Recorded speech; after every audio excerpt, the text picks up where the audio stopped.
traders, Raymond Opoku here once again with the weekly Forex market analysis. I hope you had a good trading week last week. Last week was kind of a flat one for me.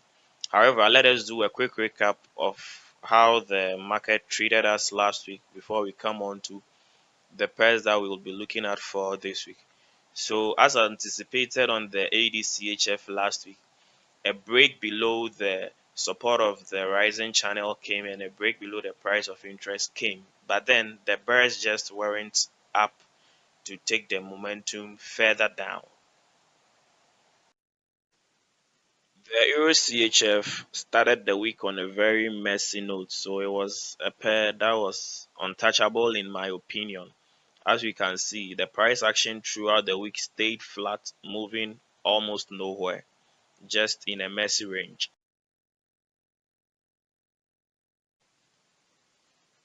GBPJPY made it onto the watch list for last week, but it makes it to this week as well since the breakout that was expected hasn't really occurred yet. So for the coming week, just like I was expecting last week, a break below the support of the channel or a break above the resistance of the channel is what would really be dictating the pace of the GBPJPY. Until that breakout comes, we are still in this very weak bullish uptrend. Just stay patient and wait for the breakout.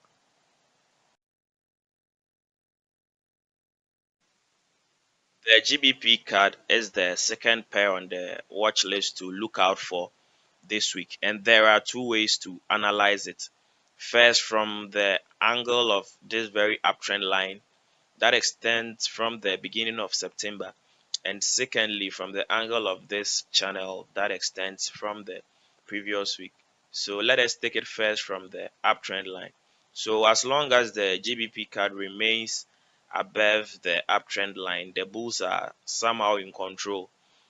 A break above this very resistance could also mean good news for the bulls. That is the resistance of the down channel that extends from the previous week.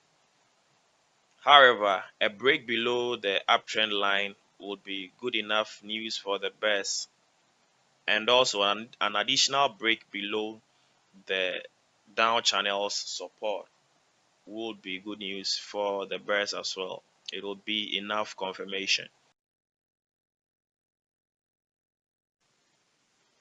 The final pair on the watch list for the coming week is the GBPAUD. It currently has everything in common with the GBP card setup. We have an uptrend line that extends from the beginning of September till now. For the previous week, the GBPAUD landed and ended right on the support of the uptrend line. It established the support, I mean. So as long as the GBPAUD remains above the uptrend line, the bulls remain in control. But then a break below the uptrend line would be confirmation for bearish momentum on the GBPAUD. So these are the pairs that we'll be looking at for the coming week. I wish you a profitable trading week and see you next week when there are any setups.